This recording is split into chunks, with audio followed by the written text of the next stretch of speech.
Pam, could I just interrupt for Sure. 1 second? Are you still talking about Jeffrey Epstein? This guy's been talked about for years. You're asking, we have Texas, we have this, we have all of the things. And are people still talking about this guy, this creep?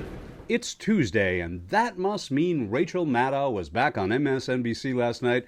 And boy, did she bring her A game. No one busts Trump as well as Rachel, and he knows it better than anyone. Down this Rachel Maddow, what does she have? She's got nothing.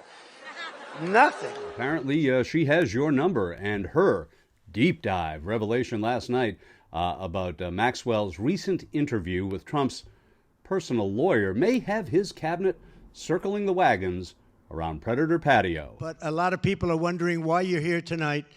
And I'll tell you very simply why you're here, because you are the ones that I never had to call at 4 o'clock in the morning. You are the ones that have been my friend. And you know what I'm talking about. And Scott Bessent is here, who's done a fantastic job. And he's one of the people, one of the writers of it, gave plenty of good ideas. And I think Howard is here someplace. Where's Howard Lutnick? Howard, thank you very much. I call them the Bobbsey twins. They're the most different human beings I've ever met. When we were landing, I called our great General Kane. As you know, he's done a I don't know if he's here, but he did a phenomenal job, and he's done a phenomenal job, head of the Joint Chiefs. You're the first ones on this great place. We call it the Rose Garden Club, and it's a club for senators, for congresspeople, and for people in Washington, and frankly, people that can bring peace and success to our country. And you're invited as congressmen. Mostly we have congressmen and senators. But I just want to thank you all. You've been unbelievable. I'll be with you for the rest of my life. I will be with you. And you're going to be with me and with leadership. And Mike, I want to thank you for being a great speaker. You've been really outstanding. And working with you has been an honor. I just want to thank you all. You've been unbelievable. You're warriors. And we're going to make America so great, so much better than anybody ever thought. We're going to make America great again, but much, much better than anybody ever envisioned. Thank you all for being with us. A great honor. Thank you.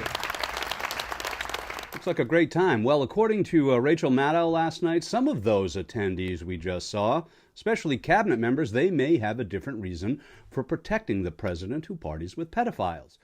So the president's name, it's been reported, appears multiple times in the Justice Department's documents about the Jeffrey Epstein child sex abuse case.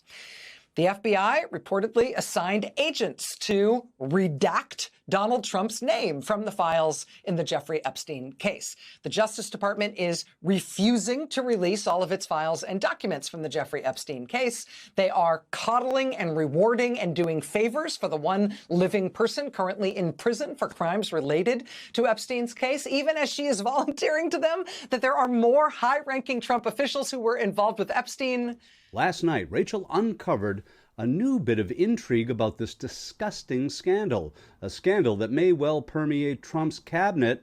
Check it out. It's our featured story. At one point, Ghislaine Maxwell volunteered in this interview that there were multiple members of President Trump's cabinet who had been involved with child sex abuser Jeffrey Epstein. Now, in the interview, the president's lawyer, we can hear, it's on the tape. The president's lawyer hears her say that about multiple members of President Trump's cabinet, and he responds to her saying that by not asking anything about it. You can listen to it. She volunteers. Members of Trump's cabinet, people who the president's lawyer would value as colleagues, she says. She says they were among the people who she knows socialized with Jeffrey Epstein. She says that bluntly.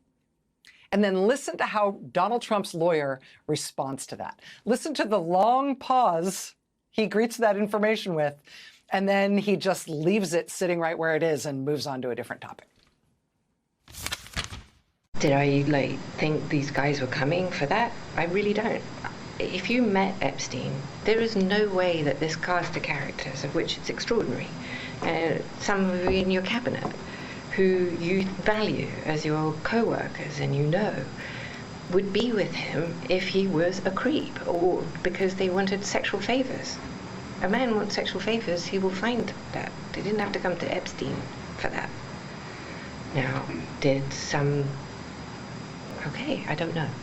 I wasn't there. I didn't see it. So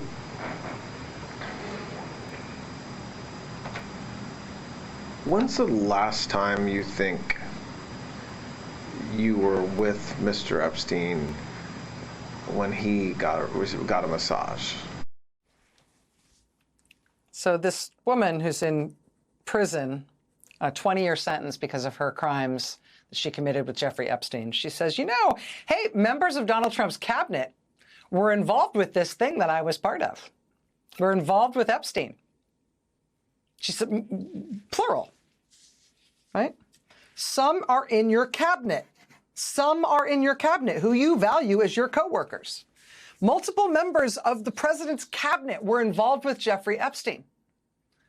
And the response to her volunteering this in this interview is not, who? Which members of the cabinet? Say what now? The response is, long pause, let's move on. Gee, I think maybe the smart money is on Linda McMahon. I mean, if she's an obedient wife to her husband, as J.D. Vance would counsel, then we can suppose she condones her husband's hobbies, who's also an accused sexual assault enthusiast. Guys, this isn't a presidential cabinet. It's a parade of low-life sinners, and those who would cover for them at any cost. How far we have fallen.